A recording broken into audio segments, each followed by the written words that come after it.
Iclis olha para Penélope e ela fala: Bem, quero que você fique com isso. A mulher entrega o colar-espada e o homem curioso pergunta o que é.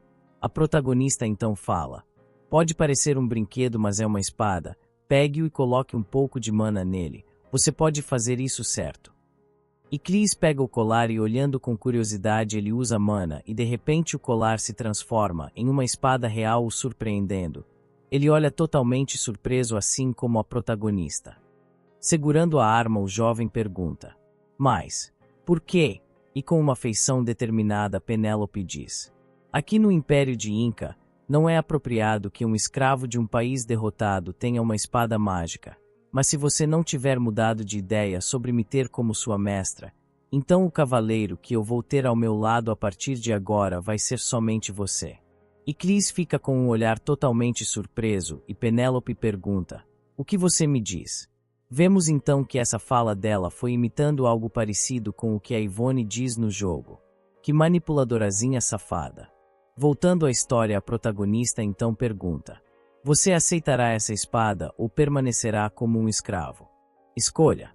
Com o questionamento, Iclis olha sério e pensativo enquanto a prota pensa: Hai, isso realmente soou como uma ameaça. Se ele não aceitar a espada, vou pegá-la de volta e dar como se fosse um presente ao Duque ou Derek. Tirando a protagonista dos pensamentos, Iclis crava a espada no chão. Segura a mão dela e, deixando Penélope totalmente surpresa, ele fala: Como seu único escudo, juro que lhe darei minha eterna obediência e lealdade. Vemos então um quadro lindo do Iclis beijando a mão de Penélope depois de fazer seu juramento. Surpresa, a protagonista pensa: Lealdade.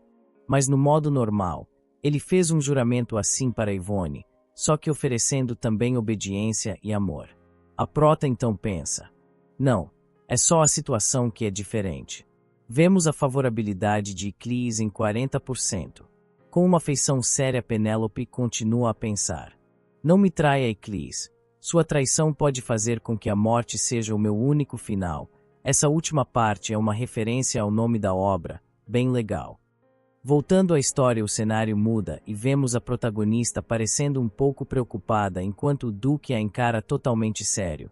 De cima vemos que o clima está em total silêncio enquanto a protagonista pensa: Ele me chamou aqui por causa de algo que fiz, não é mesmo?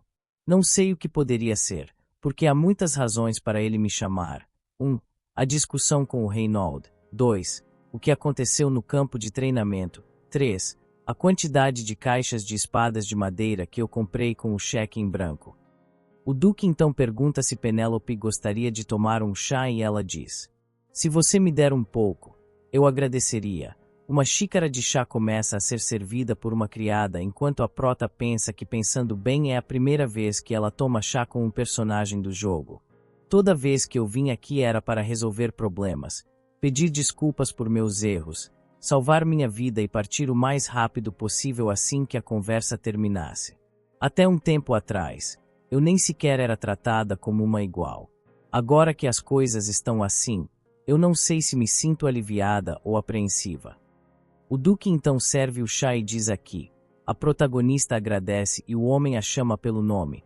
Com isso a mulher fala: Sim, pai. E ele diz: Ouvi que aconteceu uma comoção no campo de treinamento.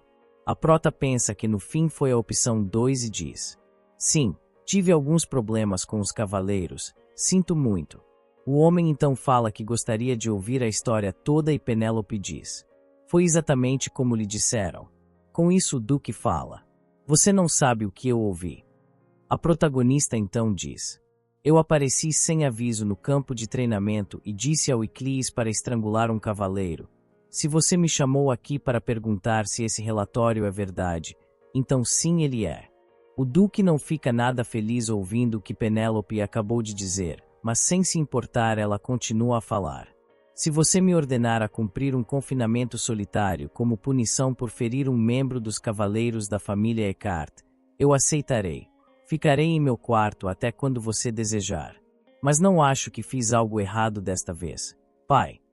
Depois de falar, a prota comicamente e meio nervosa pensa: Já que eu disse isso sem um pingo de vergonha na cara, o Duque vai ficar bravo, não é mesmo?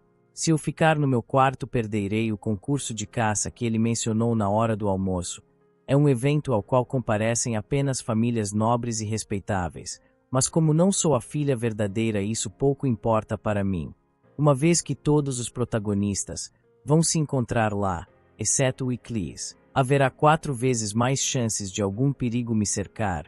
É um episódio perfeito para morrer sem motivos. Como a Ivone fez no modo normal, é melhor ficar na mansão e aumentar a favorabilidade do Iclis. Além disso, esse evento ocorre no palácio e eu não quero me envolver com o louco príncipe Calisto.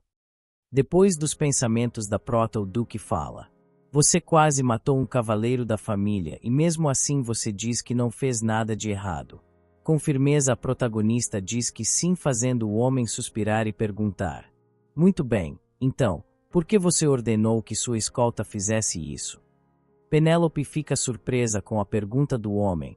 Ele está agindo diferente do que ela imaginou.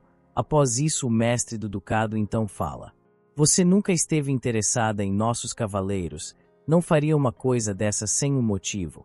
Além disso, o Fenel me contou com detalhes o que a sua escolta tem feito. A Prota então pensa que o mordomo é uma língua solta e diz: a culpa é toda minha, pai. Foi capricho meu ir para o campo de treinamento e eu não gostei da atitude dos cavaleiros. O homem então a interrompe e fala: a história que os cavaleiros me contaram determinará a punição do escravo que você trouxe. Penélope Eckhart. O Duque chama a Prota pelo nome completo e, surpresa, ela pensa: meu Deus, ele falou meu nome inteiro.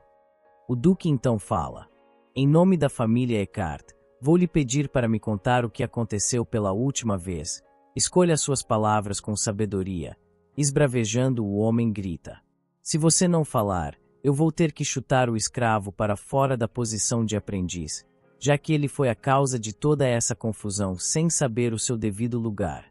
Com isso, comicamente, a Prota pensa que só queria ficar de castigo.